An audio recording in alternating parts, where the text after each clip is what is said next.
Computers and cellphones ने हमारी life को काफ़ी इजी बना दिया है, पर क्या हमें पता है कि ये हमारे और हमारी हेल्थ के लिए कितना हार्मफुल है? Irritating stiff neck and shoulder pain से लेकर डेडली एक्सीडेंट्स तक टेक्नोलॉजी रिलेटेड इंजरीज इन्हीं टेक डिवाइसेस और गैजेट्स का अगली साइड है, जिसे हम ह्यूमन फ्रेंडली एंड यूजफुल मानते हैं। कुछ इंजरीज इंस्टेंटली हो जाती हैं, जबकि कुछ टेक डिवाइसेस के लॉन्ग यूसेज पे होती हैं। पर जैसे जैसे टाइम बढ़ रहा है, टेक रिलेटेड इंजरीज का नंबर भी बढ़ते ही जा रहा है। अमेरिका की 2009 की एक नेशनल स्टडी के हिसाब से कंप्यूटर रिलेटेड इंजरीज का नंबर काफ़ी ज़्यादा रैपिडली बढ़ रहा है और सबसे ज़्यादा अफेक्टेड है हमारे यंग चिल्ड्रन। रिसर्चर्स ने काफ़ी सारे टेक रिलेटेड इंजरीज को मेडिकल जर्नल्स में डॉक्यूमेंट किया है और कभी कभार तो ऐसे नए कंडीशन सामने आते हैं कि उन्हें उनके लिए नए और क्रिएटिव नाम ढूंढने पड़ते हैं। ऐसे ही कुछ कंडीशंस और फैक्ट्स को हम आज इस वीडियो में देखेंगे।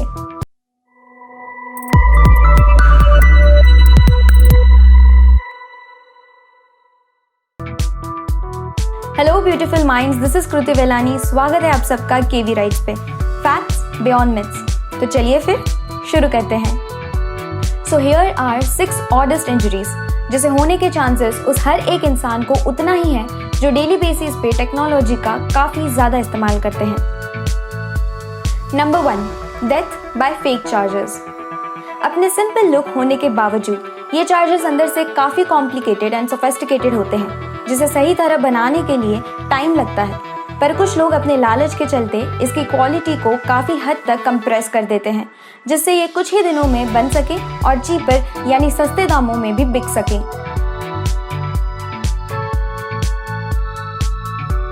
आए दिन हम लोगों को चार्जर्स की वजह से इलेक्ट्रिक शॉक लगने या डेथ होने की खबरों से वाकिफ हैं। ऐसा ही एक केस चाइनीज वुमेन के साथ हुआ था, जिसकी मौत चार्जर से इलेक्ट्रिक शॉक लगने के कारण हुई थी, जिसमें वो अपने फ़ोन को चार्जिंग पे रख के ही यूज़ कर रही थी। ऐसे सेम इंसिडेंट्स और एक्सीडेंट्स बच्चों में भी सुनने को मिलते हैं। खैर, आजकल ये सब काफ़ी कम हो चुका है, पर ये फिर भी एग्जिस्ट करते हैं। तो सोल्यूशन क्या है? नंबर 1, कभी भी फ़ोन को रात भर चार्ज पे ना रखें। अगर अर्जेंट है या चार्ज करना बहुत ज़रूरी है तो इसे किसी नॉन फ्लेमेबल सरफेस जैसे किचन प्लेटफॉर्म या फर्श या कोई भी मार्बल सरफेस पे ही रखें। नंबर 2, सभी इलेक्ट्रिकल प्रोडक्ट्स में सेफ्टी रेगुलेशंस और सीई मार्क होना ज़रूरी है। सीई मार्क यानी कन्फर्माइड यूरोपियन मैन्युफैक्चरर्स की तरफ से एक डिक्लेरेशन होता है कि उनके प्रोडक्ट सभी सेफ्टी रेगुलेशंस और सेफ्टी स्टैंडर्ड्स को पूरा करते हैं, ताकि उनके कस्टमर सेफ रह सकें। इसीलिए कोई भी प्रोडक्ट खरीदने से पहले सीई मार्क ज़रूर चेक करें। अगर आपको वो दिखाई ना दे तो वो प्रोडक्ट ना खरीदें।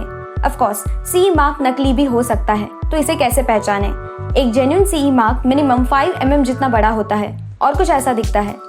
काफ़ी कंट्रीज में सीई मार्क मैंडेटरी नहीं होता, तो ऐसे में जब किसी प्रोडक्ट पे मैन्युफैक्चरर ने कोई सेफ्टी डिक्लेरेशंस ना दिए हों, वैसा प्रोडक्ट ना खरीदें।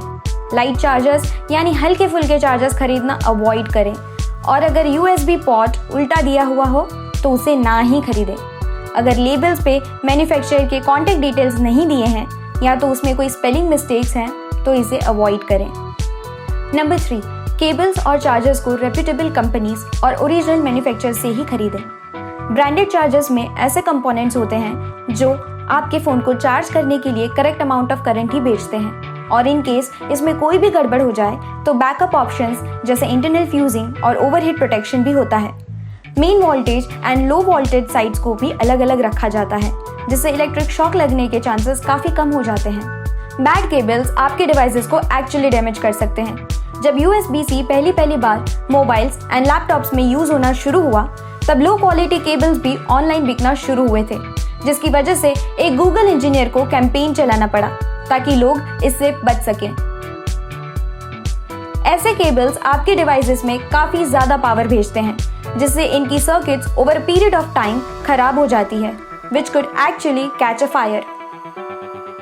हो सके तो घर में स्मोक अलार्म्स और फायर एक्सटिंग्विशर्स जैसे सेफ्टी मेजर्स को ज़रूर लगाएं। सोने से पहले या कहीं बाहर जाते समय भी सारे डिवाइसेस को अनप्लग कर दें, और हो सके तो मोबाइल्स को रात में अपने से दूर रखें। बच्चों को खराब केबल्स और चार्जर से दूर रखें, क्योंकि prevention is always better than cure, और ऐसे केस में तो it's life saving. Number 2, lightning strikes. किसी इंसान पे बिजली का गिरना काफी अनलकी है, क्योंकि ये लाखों करोड़ों में से 1 या 2 के साथ होता है, पर हम इसे नजरअंदाज तो नहीं कर सकते, राइट? उसी तरह किसी इलेक्ट्रिकल ऑब्जेक्ट को होल्ड करते हुए बिजली का गिरना काफी हानिकारक है।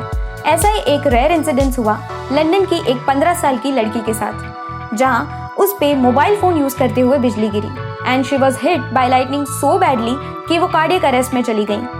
लाइटनिंग ने उसके उस साइड के ईयर ड्रम को काफी डैमेज किया, जिस साइड के हाथ से उसने मोबाइल फोन को पकड़ा हुआ था, और इसी वजह से उसे उस कान से सुनाई देना हमेशा हमेशा के लिए बंद हो गया and she lost her hearing permanently.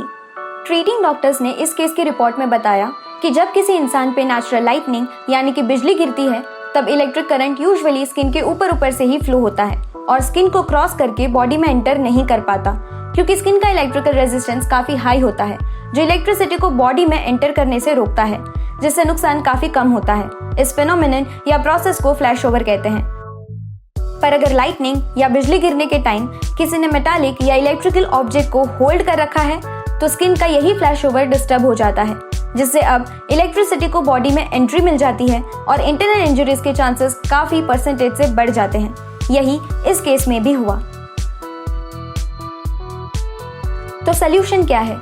कभी भी लाइटनिंग या थंडर हो रहा हो और आप ओपन स्पेस में हैं, तो उतने टाइम के लिए मोबाइल को पर्स या पॉकेट में किसी कपड़े या कागज में रैप करके रख दें, ताकि कोई स्किन कांटेक्ट ना बने। ये सबके साथ नहीं होता, पर किसी एक के साथ हो सकता है, तो किसी एक को भी बचाने के लिए हम सबको प्रिकॉशंस लेना बहुत जरूरी हो जाता है, because preventions are always better than cure. Number 3, TV screens and photo sensitivity seizures. Gamers को काफी बार स्क्रीन पे एक वार्निंग साइन आती है। A small percentage of people may experience seizures or blackouts when watching certain light patterns on a TV screen or in video games. अब इसका मतलब क्या होता है? 100 में से 1 इंसान को एपिलेप्सी होता है। क्या है ये एपिलेप्सी? तो एपिलेप्सी एक ब्रेन डिसऑर्डर है, जिसको हिंदी में मिर्गी का दौरा कहते हैं। उसका कोई स्पेसिफिक कॉज अब तक तो पता नहीं चल पाया, पर माना जाता है कि ये ब्रेन की एबनॉर्मल वायरिंग यानी कि दिमाग के न्यूरॉन्स या तार ठीक से ना जुड़ पाने पर होता है, या तो ब्रेन के सिग्नलिंग केमिकल्स और न्यूरोट्रांसमीटर्स जो एक न्यूरॉन से दूसरे न्यूरॉन तक सिग्नल पहुंचाने का काम करते हैं, जैसे गाबा एंड ग्लूटामेट, उनके इम्बैलेंस की वजह से भी एपिलेप्सी हो सकता है। इसका कोई क्योर नहीं है।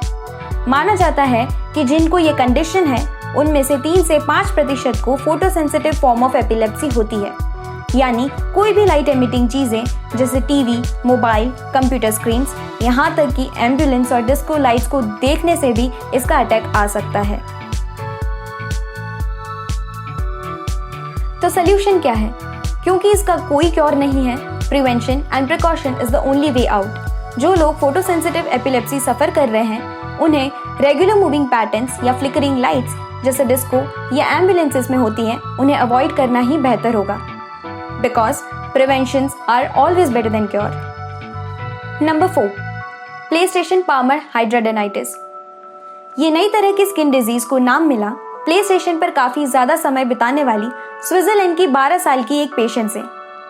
चलिए इसे सिंपल करने के लिए इसे ब्रेक करके देखते हैं। PlayStation Palmer hidradenitis। Play station का मतलब होता है वीडियो गेम्स। पामर का सिंपल मीनिंग होता है हथेली या पाम ऑफ योर हैंड। हाइड्राडेनाइटिस यानी कि रैशेस या बॉडी पे गांठें बन जाना। सो ये स्किन डिसऑर्डर हुआ कंसोल यानी वीडियो गेम के रिमोट कंट्रोल्स को काफी ज्यादा टाइम के लिए और काफी ज्यादा टाइटली होल्ड करने से। प्ले स्टेशन रैश पहली बार स्विट्जरलैंड की 12 साल की एक पेशेंट में पाया गया।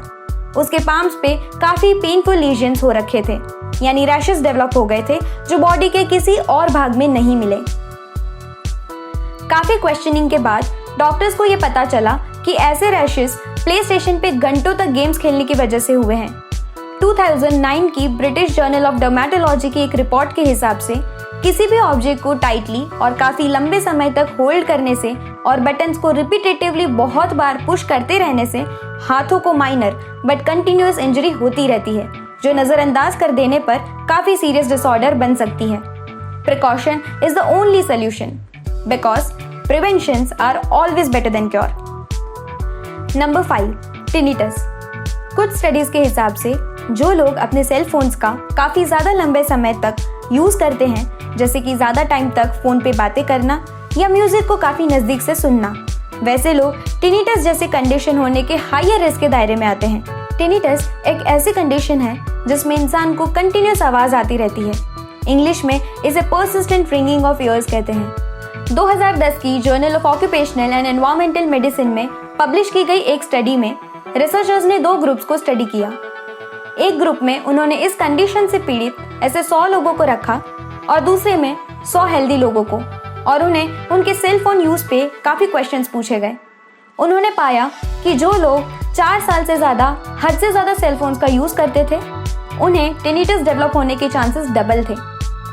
क्लियरली बात करें तो टिनिटस एक ऐसी कंडीशन है जिसमें बाहर का साउंड यानी एक्सटर्नल नॉइज के एब्सेंस में इंसान को मीनिंगलेस और कंटिन्यूस साउंड सुनाई देता है। ये डिसऑर्डर ट्रीट करना काफ़ी डिफिकल्ट है। तो सल्यूशन क्या है? लंबे समय तक कंटिन्यूसली फ़ोन पे बातें करना अवॉइड करें। अगर मजबूरी है, करनी ही पड़ रही है या ये आपका प्रोफेशन है, तो इसके बीच में मल्टीपल पॉजेस लें। बाहर साउंड्स को अप्रिशिएट करें और इलेक्ट्रोमैग्नेटिव वेव से बचें, क्योंकि काफ़ी लोग EM वेव्स की हाई सेंसिटिविटी की वजह से भी इसे डेवलप कर सकते हैं। हेडफोन्स या ईयरफोन्स से भी ज़्यादा फर्क नहीं पड़ता, तो प्रिकॉशंस लेना ही इम्पॉर्टेंट हो जाता है, because preventions are always better than cure. Number 6, computer vision syndrome CVS।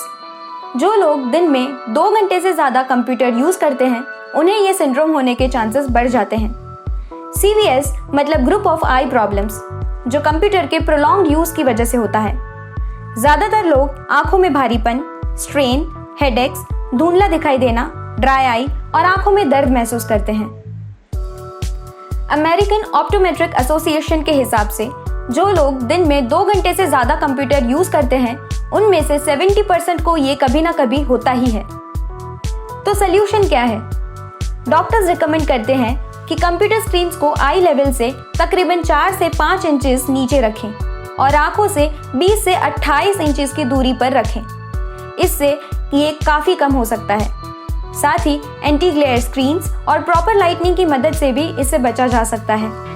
कभी भी अंधेरे में कंप्यूटर्स और मोबाइल्स यूज़ ना करें।